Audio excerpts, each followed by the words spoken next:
the dusty frontier town of Red Hollow, the wind carried the scent of dry sage and regret as people gathered around the county office, a crude wooden building where desperate decisions were made every week.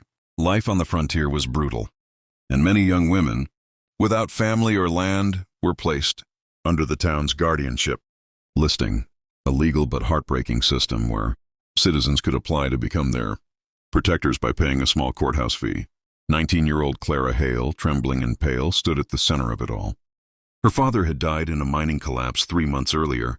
Her late mother's cabin had been seized for debt, and the council had ruled that she must choose a guardian or be forced into labor at the mill.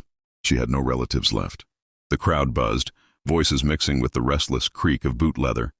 That's when Elias Wade, a quiet cowboy with a storm of sadness in his eyes, stepped forward and placed $3 silver on the judge's table. "Fee for legal guardianship," he said, voice steady. $3, not the price of a person, but the courthouse's symbolic cost for the paperwork. The judge nodded, stamped the file, and announced to the silent crowd, "Clara Hale is now under the protection of Mr. Elias Wade." Murmurs rose through the onlookers, some surprised, some jealous, some angry. Clara herself stared at Elias with wide, fearful eyes. She had seen him around town, tall, rugged, always alone. Whispers followed him wherever he went. The cowboy who lost his whole family. The man who never speaks. The one who disappeared for a year and came back colder than winter. Clara's hands shook. She didn't understand why he, of all people, had stepped forward. As the judge motioned her closer, her knees almost buckled. She was not being forced into marriage. Guardianship was simply a temporary legal protection, so she wouldn't end up in the mill, but to her, the whole town watching her felt like a noose tightening. Elias approached her slowly, removing his hat in a gesture more respectful than any man had shown her in months. "Miss Clara," he said softly, "you don't owe me anything. I'm only giving you a roof until you can stand on your own feet." But Clara couldn't speak. Her breath caught in her throat, tears stinging. Elias reached out, not to grab her, but to steady her arm gently, and the moment his gloved fingers brushed her sleeve, Clara broke.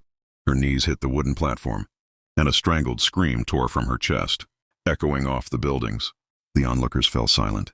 Elias instantly knelt beside her, not in ownership, but in concern, one hand hovering near her shoulder, unsure if touch would help or only frighten her more. "Clara," he whispered urgently, "you're safe. I'm not here to harm you. I swear it on my life." But her sobbing only grew louder. The weight of months of fear, hunger, and loneliness poured out all at once. The crowd shifted uneasily, boots scraping the planks. Men who had mocked her earlier looked away in shame. Women covered their mouths, hearts breaking. Elias swallowed hard, his jaw tightening with something close to pain. "I'm not saving you," he murmured, voice cracking just a little. "You're saving me." She froze, breath hitching, confused. But before she could ask what he meant, the judge signaled that the papers were finalized. Elias stood, offering his hand, not demanding, not insisting, just offering. It took Clara a long moment before she reached for it with trembling fingers. The crowd parted as the two walked through, not as man in possession, but as two broken souls bound by the harshness of the frontier. And yet behind Clara's eyes, fear still flickered. She didn't know what waited for her at that cowboy's lonely ranch. She didn't know why a man like him would take responsibility for a girl like her. She didn't know the storm that was about to break. And she couldn't know that Elias had a secret buried deeper than the mines her father died in. A secret that would make her scream again. But for a very different reason. The wagon ride to Elias Wade's ranch carried a silence so thick it felt like a second passenger. One neither of them wanted, but neither could escape. Clara sat stiffly, hands clenched in her lap, eyes darting to every creak of leather or snap of reins. She still wasn't sure who Elias really was or why he would step between her and a fate she had resigned herself to. When they reached his property, a small, weather-beaten cabin surrounded by fences in desperate need of repair, Clara expected him to order her inside or set rules like the strict guardians she had heard about. Instead, Elias stepped aside, allowing her to enter first. Inside, Clara froze. The place was spotless, simple but cared for. A second plate set at the table. A quilt folded neatly over the spare bed, as if he had been expecting someone long before she came into his life. Elias noticed her staring and looked away quickly, almost ashamed. "I'm not good with people," he muttered. "Haven't been for years." Clara swallowed hard. "Why did you pay for my guardianship?" He sighed, removing his gloves slowly as if choosing each word with painful caution. "Because the town mill kills people faster than hunger.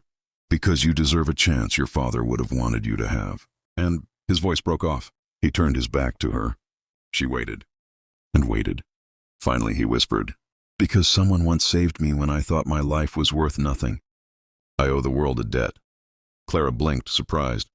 She had expected harshness, coldness, not vulnerability. Over the next days, Elias showed her how to feed the horses, patch fences, and cook simple meals. He never raised his voice, never touched her without asking, never entered the room where she slept. Every night he sat outside under the stars, staring at the dark horizon as if it called to him. But Clara's nightmares grew worse. Her father's death, her collapsing home, the way the townsmen had looked at her, it all swirled into terror that tightened her chest. One evening, after a plate slipped from her trembling hands and shattered, she collapsed to her knees, sobbing uncontrollably. Elias burst through the doorway, dropping beside her so fast she flinched. "Clara, are you hurt?" She shook her head, unable to speak. "You're scared of me." She hesitated, and he saw the truth. For a long moment he closed his eyes. Then he did something she never expected. He knelt fully in front of her, lowering himself until he was below her eye level, as if surrendering. "Look at me," he said softly. "I will never take what is not given freely. Not your freedom, not your trust, not your anything." His voice cracked, raw.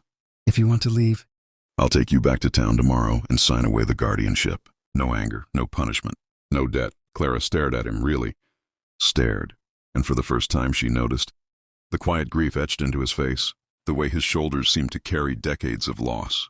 Her breath steadied. "Why are you kneeling?" she whispered.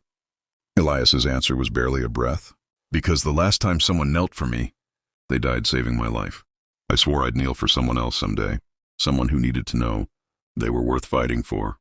Clara's tears spilled again, not from fear, but from something deeper, something warm, something she thought she'd lost forever. She reached out, placing her shaking hand on his shoulder. "I don't want to leave," she whispered. Elias looked up at her, eyes wide with relief so powerful it almost broke him. He didn't embrace her. He didn't claim her. He simply bowed his head and breathed. "Thank you." For the first time in months, Clara felt the crushing loneliness inside her crack open. She wasn't property. She wasn't a burden. She wasn't trapped. She was safe.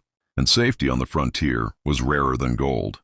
As the sun set behind the ranch, painting the sky in fire, Clara finally spoke the words that sealed their fate.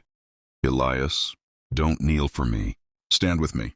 And when he rose beside her, she felt the world shift. Two battered souls finding strength. Neither knew they still had. The story of Red Hollow had only just begun.